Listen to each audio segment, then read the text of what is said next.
Hello everyone, it's Becca from Becca Books and Bujo, and it is time for another Read It or Not challenge.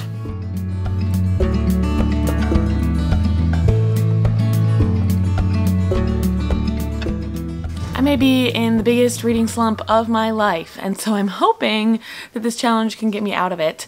I am going to set some parameters this time just because I'm only in the mood for two different genres. So I am only going to pick a pink or a blue paper, which is romance or thriller, respectively. So that's what we're doing. Sorry, but that's just all I think I can get through right now. So I'm gonna, and you know, even make it easier on myself, I'm gonna pick one pink and one blue, and then I'll choose. Where's a blue? There's a blue. Maybe? Where was that blue I wanted? It's right there. Got it. I think I maybe got two blues. Nope, okay. And then we'll draw the pink, and then I'll show them to you. There's a couple pinks down here on the bottom. There's one. Nope. I thought I could get it out without spilling 1,000 different papers on the floor. Uno momento. Alrighty, the blue first.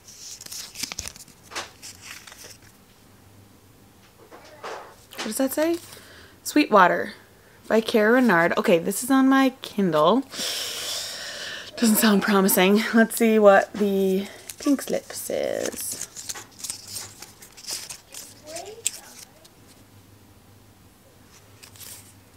The Astronaut and the Star, also on my Kindle. Okay, let me grab my Kindle and maybe Goodreads to see which one sounds more interesting at this point. Dead battery. So we need to charge that, obviously, before I start reading. And let's get on to Goodreads and see what these books are about. Alright, The Astronaut and a Star is an out-of-this-world romantic comedy featuring an astronaut tasked with training a Hollywood actor for a space flick. Astronaut Reggie Hayes wants to be the first woman on the moon. It's all she ever dreamed of, but after a PR disaster, Reggie is off the list for a lunar mission. To rehabilitate her reputation with NASA, she agrees to a different kind of assignment, astronaut training with a Hollywood action hero. Okay, doesn't sound horrible. Let's see what Sweetwater is. What did her son do in the woods last night? Does a mother really want to know? It's what Sarah Ellsworth dreamed of. Marriage to her childhood sweetheart Martin, living in a historic mansion in Pennsylvania's most exclusive borough, and Finn, a teenage son with so much promise, until a call for help in the middle of the night leads Sarah and Martin to the woods, where they find Finn, injured, dazed, and weeping near his girlfriend's dead body. Convinced he's innocent, Sarah and Martin agree to protect their son at any cost and not report the crime. But there are things Sarah finds hard to cover up by Martin's family that's so unnervingly cold-blooded. Finn's lies to the authorities are too comfortable, too proficient, not to arouse her suspicions. Even the secrets of the old house she lives in seems to be connected to the incident. As each troubling event unfolds, Sarah must decide how far she'll go to save her perfect life. Okay, I'm gonna go with The Astronaut and the Star.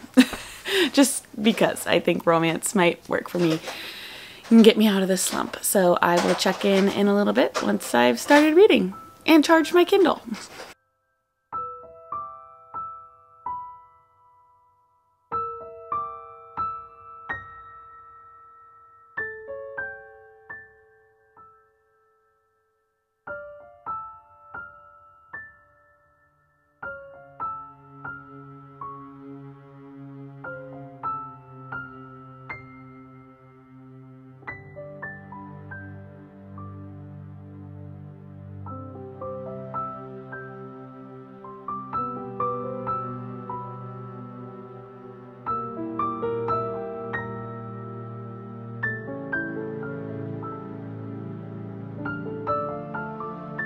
Hello, it has been a long time since I spoke with you. I've been in the biggest reading slump ever. I think it's a combination of a new job and the readathon just finishing, and yeah, lots. So it's mid-September. Can't remember when I drew this book, but now I am 50% of the way through The Astronaut and the Star by Jen Comfort, and I haven't told you anything about it. So let me tell you. It's about an astronaut named Regina Hayes, and she has gotten some bad publicity. she got mad with an interviewer once and I think punched him in the face. And so NASA has her kind of on a short leash with giving her assignments and stuff. So she decided to take on this assignment that would maybe give her some better publicity, just like raise her status a little bit higher. So she is training a movie star on how to act like an astronaut, because this movie star, why can't I think of his name? John Leo, he is going to play an astronaut in like a really big upcoming movie. So they are training together in this moon landing type situation in a crater in Arizona. And there is definite sexual tension between John and Reggie. At first, I mean, the tension starts right away when they first meet, but Reggie's like, this can't mean anything, and John doesn't think that Reggie is into him. So they start doing their training and having some flirty banter. They finally both realize that they're interested in each other probably about 40% of the way through the book, and right now I'm at 50, so nothing has officially happened yet, but they are trapped in this moon landing type thing. It's like, it's a simulator for if you were on the moon, and just them two. So the forced proximity, the sexual tension, it's all gonna come to a head. Anyway, that's where I'm at. I am maybe starting to get out of this rut that I've been in for reading, but it's been difficult. I haven't wanted to pick up anything. I've finished one book in September so far. Hey, Bonnie. Hey, pretty girl.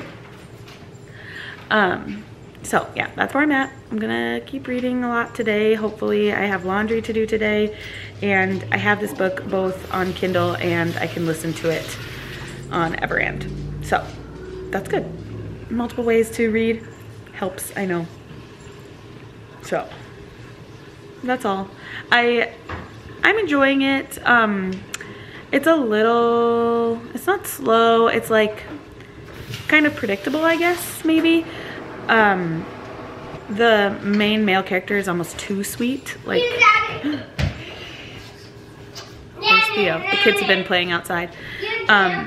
He's like too kind and too cinnamon roll almost. I don't know how to explain him. He's kind of a little ditzy too, so he seems to mess things up a lot for Reggie.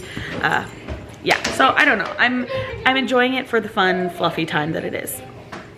Okay, I have finished The Astronaut and the Star. I actually read the last half really quickly. I filmed that first clip yesterday. So it was a fast read. It was enjoyable, but it's not really a story I'll remember. It was sweet. I liked it while I read it, but again, not really anything super memorable. The slow burn was good for me. Their chemistry and their like sexual tension was great. So yeah, I enjoyed it. I'm giving it 3 stars. It was just fine. I could be persuaded to give it a 3.5, but yeah, I think 3 is good. There was this weird thing I did not expect to happen at the end, where like it added this thrilling aspect to it, but wasn't anything to write home about. So this one is done and off of my Kindle TBR. Now we're gonna draw, I think, just one more book for this video because it's been a long time coming, and I need something that's going to get me through it quickly. So we are going to pick blue. We're gonna pick a thriller, and if it's one I don't necessarily like, we might not be reading it. And I might pick another. All right, let's see.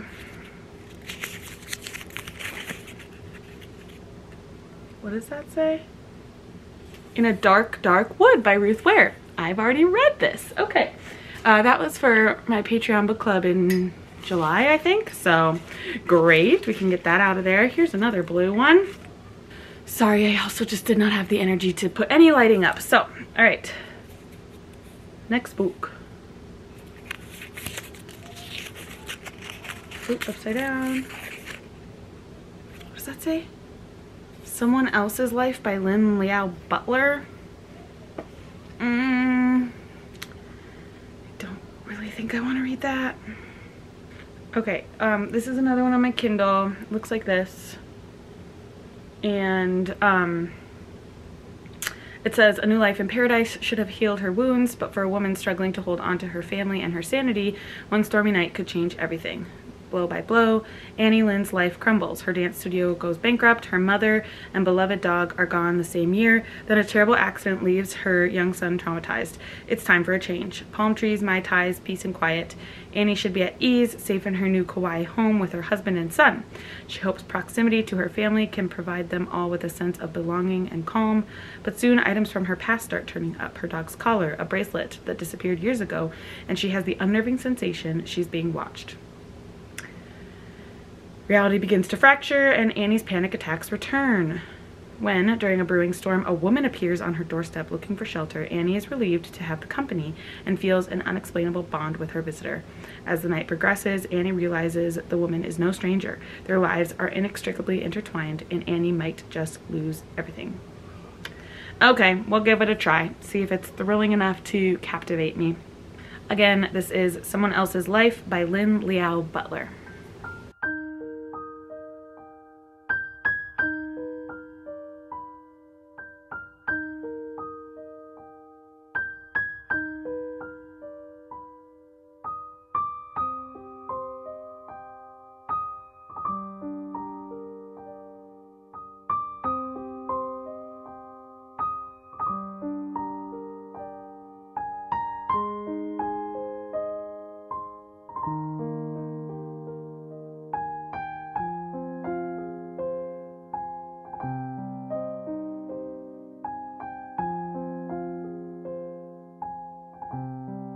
I just got done with sprints with my patrons, and I am so pleased to say that I am already 45% of the way through Someone Else's Life by Lynn Liao Butler. And it's going well, obviously. I mean, I started it at like 4 today, and it's 9 o'clock, and I'm already halfway through. That's amazing. We are beating this slump. This one is interesting. So we are following Annie. She has just moved her family to Kauai in Hawaii from New York. Something happened to her son, her 4-year-old son, that made them take this move, take this leap to a new state and like to the middle of the ocean.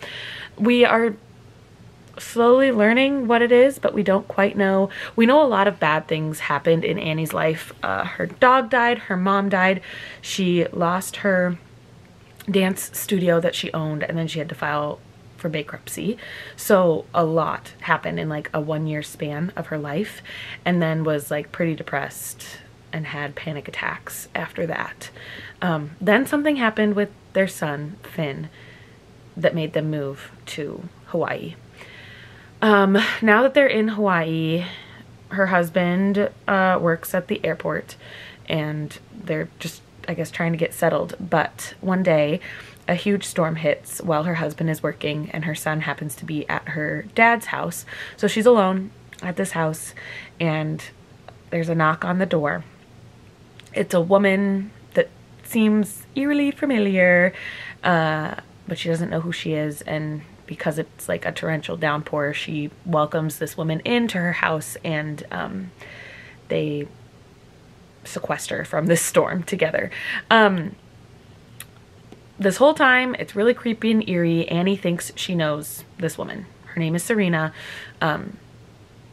She feels like she's seen her before, but can't place her. Finally, they do place her. She saw her at the beach like the day before, but that seemed a little bit too convenient. There are all of these comments that Serena makes, or questions that makes it seem like she knows Annie more than she should. It's really creepy, but they're becoming friends. Like, they're enjoying each other's company. But again, there's this foreboding nature about their relationship. Just where I left off, Serena, the guest, said to Annie, "I really didn't expect to like you this much." And that got Annie's wheels turning, like, wait, what do you mean? Like, you had these preconceived notions about me from just knocking on my door, or you knew me beforehand somehow. I have my ideas. I'm not gonna say anything because I don't want it to be spoilers, because I have this hunch that feels pretty close to what it might be, but I don't know. I could be completely wrong and off the scent. But it's definitely keeping me reading, obviously. I mean, like, for me to read half of a book in a few hours is great right now. I'm feeling really good. I think I just need to keep like a thriller kick going maybe, because that's what's getting me excited to read. Anyway, this is going well. Like I said, I just got done sprinting with my patrons and now I'm gonna head to bed, but I'm really proud of the progress I've made on this book, and hopefully we can get somewhere with this vlog. So I will chat with you when I have another update. It's quite a few days later, but I just forgot to update you. I finished Someone Else's Life in 2 days. That means it's a good thriller. I enjoyed myself. I gave it 4 stars. I think at the point where I left you, Annie had just realized that something was off. Serena knew her somehow, but didn't know why or how. And we, in the second half, start to figure out why that is and what truths Serena is telling versus what lies she's telling. And the whole time I was really frustrated with Annie. She knew this was weird and she could have kicked this woman out of her house at any point, but she didn't. It was almost like a car accident when you can't stop watching. She felt like she wanted to hear more about Serena's traumatized past, because then it made her feel more normal. And I get that. I understand that when you have problems, it's nice to hear about other people's problems, because then you realize you're not the only one. But things were getting weird and Serena was making accusations that really messed with Annie's mind. And yeah, it was like, Annie, come on, you kind of walked your way into this yourself. The storm really added such a fun factor to it because they were stuck in this house and couldn't go out. It just made it seem even more isolated. And then the storm played into the very end and what happened with Annie and Serena, and so that was fun. The story did not end in a resolved manner. We don't know what happened ultimately. It was such a good ending. I liked the way it ended. I can understand why people would be frustrated with it, but I thought it was really good, especially with the stories that Serena was telling, and if you didn't know if it was truth or not, it was just, oh, it was a good way to end it. So if you think this sounds interesting, if you like domestic thrillers, isolated thrillers with storm settings, I think it would be a great book for you to pick up. So that was my Read It or Not challenge. I am pleased that I got through 2 books relatively quickly. Sorry it maybe wasn't as exciting. I didn't get rid of any books this time around, and I only went through 2, but it's still getting books off of my physical TBR. So thank you so much for watching, and I will see you in another video very soon. Bye.